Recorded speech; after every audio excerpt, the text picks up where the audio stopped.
Shalom, kembali lagi bersama saya Sailan Budi. Oke, uh, Mr.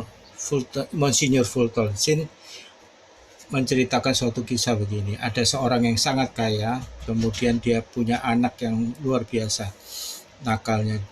Anak itu tidak mau lagi ke gereja, tidak mau percaya dengan Tuhan.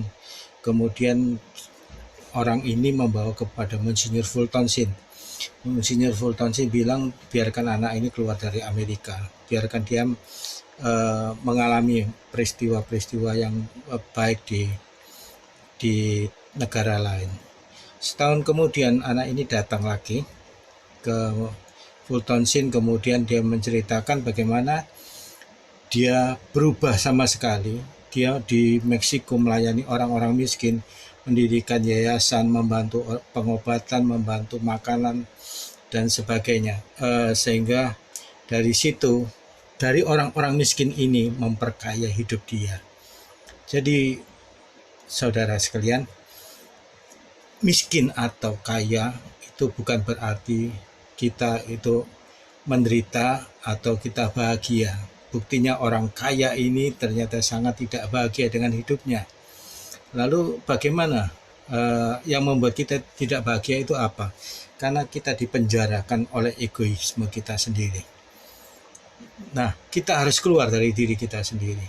Itu juga yang Tuhan lakukan kepada saya. Pada beberapa tahun yang lalu, rambut saya panjang sekali, bukan karena kalau sekarang karena COVID. Kalau yang waktu itu memang saya betul-betul tidak punya uang untuk potong rambut. Nah, di gereja saya melihat prodiakon itu keluar. Kemudian Tuhan berkata kepada saya, nanti kamu akan menjadi prodiakon di situ. Saya tertawa, Tuhan, kamu itu punya selera humor yang sangat tinggi. Nah, ternyata pergantian ketua lingkungan, saya dipilih menjadi ketua lingkungan. Pada setiap rapat pergi ke gereja, saya tidak punya motor pun tidak punya. Jadi setiap kali selesai rapat, mereka doa penutup, saya cepat-cepat pulang. Karena saya malu, saya harus naik ojek. Nah, dari sini saya dipaksa untuk keluar dari diri saya sendiri. Bagaimana saya harus melayani orang-orang di lingkungan saya. Yang paling miskin melayani orang-orang yang lebih kaya. Kemudian dari belum sampai setahun, saya dipilih menjadi prodiakon. Saya bilang sama Romo Widi, Romo, saya tidak pantas. Dan Romo bilang, biarkan Tuhan yang menentukan siapa yang pantas atau tidak. Jawaban itu membuat saya tidak bisa menolak. Dan saya mulai menjadi prodiakon. Kemudian tugas saya 3 bulan pertama saya sudah ditugaskan untuk memimpin ibadat alwar. Jadi setiap kali ada orang meninggal, mereka carinya orang yang pengangguran, yaitu saya. Nah,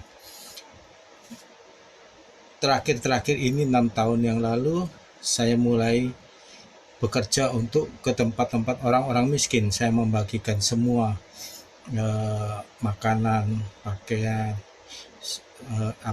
baju, sepatu, boneka dan sebagainya.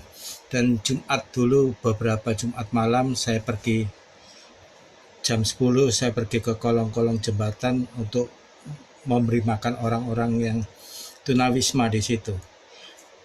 Dari sini saya berubah sama sekali. Jadi kita itu bisa berubah sama sekali kalau kita keluar dari diri sendiri. Jangan mau dipenjara dengan egoisme kita. Selama kita selalu mengatakan aku, maka selama itu hidup kita susah. Nah, selama kita hidup susah, jangan menyalahkan Tuhan. Kenapa? Tuhan mengajak kita untuk keluar dari diri sendiri, untuk melayani orang-orang miskin. Ternyata kita tidak mau. Kita lebih suka untuk selalu memperhatikan diri sendiri. Nah, begini saudara, kalau kita memperhatikan diri sendiri, maka berapapun juga penghasilanmu tidak akan pernah cukup. Sekaya apapun juga, sebesar apapun juga tidak pernah cukup. Tetapi ketika kita melayani orang miskin dengan sukacita, maka orang miskin itu memperkaya kita, sangat-sangat kaya, terutama secara rohani, merubah kita sama sekali. Itulah jalan kita, itulah yang harus kita lalui, itulah yang harus kita tempuh untuk bisa keluar dari diri sendiri dan bisa menerima belas kasih Allah, kasih karunia Allah, dan dari situ baru kita bisa mulai berjalan bersama Allah. Dari situ kita bisa mulai betapa Allah itu sangat-sangat penuh kasih sayang, penuh cinta kasih, dan bagaimana Dia begitu mencintai kita. Dan jangan hanya memikirkan diri sendiri, karena saya sudah melihat begitu banyak orang yang sangat menderita dalam hidupnya, dan itu orang-orang seperti itu tidak bisa ditolong. Kenapa? Karena dia hanya memikirkan diri sendiri, dia dipenjara oleh dirinya sendiri. Terima kasih.